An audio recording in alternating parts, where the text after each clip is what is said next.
मी काय करू थांबून? मला हा सगळा वेडेपणा वाटतो. मग आलाच कशाला?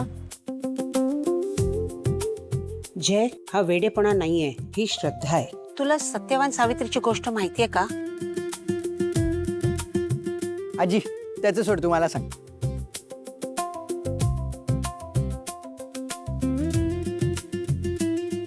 उमाताई, तुम्हाला ही गोष्ट माहित असेल ना? हो.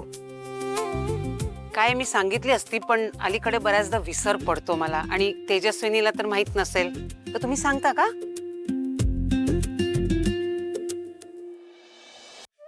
हो, सांगते की. ऐक रे, तर जेव्हा यमराज सत्यवानाचा म्हणजेच सावित्रीच्या पतीचा जीव घेण्यासाठी म्हणून आले, तेव्हा सावित्रीने हट्टच धरला की जर त्यांना न्यायचं असेल तर मला सुद्धा नेलंच पाहिजे. अर्थातच यमराजांनी तिला नकार दिला, पण सावित्री मात्र हटून बसली. ती म्हणाली, जिथे माझे पती जातील तिथे जाणं माझं कर्तव्य आहे. एकतर तुम्ही माझ्या पतीचे प्राण परत द्या किंवा मला तुमच्या बरोबर घेऊन चला. मग यमराज तिच्या या पातिव्रत्यावरती खुश होऊन त्यांनी तिला 3 वर दिले, पण सांगितलं स्वतःच्या नवऱ्याच्या जीवा पलीकडे म्हणजे त्याच्या प्राणाशिवाय तू दुसरं काहीही माग. तिने कोणते वर मागितले माहितीये? तिच्या दृष्टीहीन सासू सासऱ्यांची नजर परत मिळू दे आणि त्यांचं हरवलेलं राज्य त्यांना परत मिळू दे. दुसरा वर तिने मागितला की तिचे वडील ज्यांना एकही पुत्र नव्हता त्यांना 100 पुत्र होऊ देत. आणि तिसरा आणि महत्वाचा वर तिने मागितला की तिला सत्यवानापासून 100 पराक्रमी पुत्र प्राप्त होऊ देत. झालं. यमराजांनी घाईघाईत तथास्तु म्हटलं आणि ते निघाले. पण नंतर त्यांच्या लक्षात आलं, जर का सत्यवानच नसेल तर 100 पुत्र होतील कसे?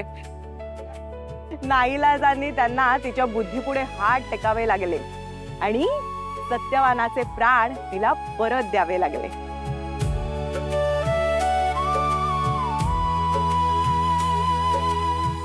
बघितलंस, एक स्त्री आपल्या पतीचे प्राण वाचवण्यासाठी साक्षात यमराजा पुढे उभी राहिली.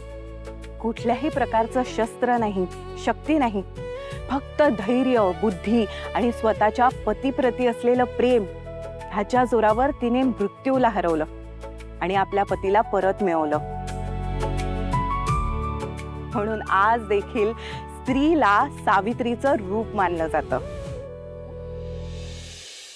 कळलं का जय? तुला बायकांचा नेहमी खूप राग येत असतो, पण बायकांमध्ये खूप ताकद असते. ते घर उभंही करू शकतात आणि वेळ आल्यावर घराला वाचवूही शकतात. कळलं? आई